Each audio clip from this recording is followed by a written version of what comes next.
Hello, আমি অঙ্কিতা। মাটির ভাঁড়ের চা সবাই প্রায় খেয়েছি আমরা।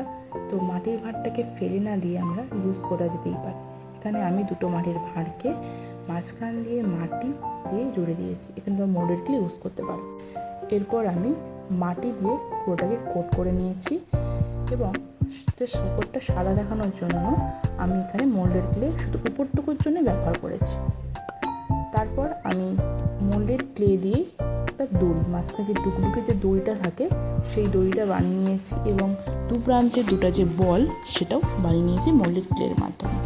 আর নরম অবস্থা যেটা একটু তলতলে থাকে মানে মোল্ডেড ক্লেগুলো, তাই এটাকে আমি ফেভিকলের মাধ্যমে কেটে দিয়েছি দুধারে।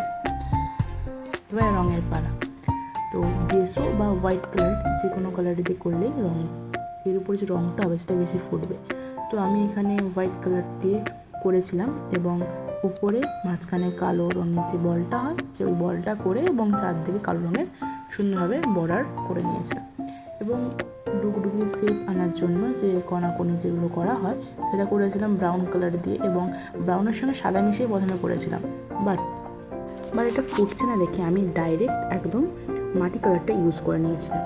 তো মাটি কালারটা ভালো করে দিয়েছি এবং মাঝখানে যে দড়িটার করার পালা এবং দড়িটার জন্য আমি প্রথমে ব্ল্যাক কালার দিয়েছিলাম, তারপরে ব্রাউন কালার, তাতেও না ফুটতে আমি এর উপর গোল্ডেন টাচআপ দিয়েছিলাম। এই গোল্ডেন টাচআপ দিয়ে আমি এই দড়িটা করে নিয়েছিলাম, ডুগডুগির দড়িটা।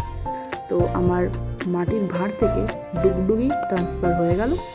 তো কার কেমন লাগছে বলো। Thank you for watching.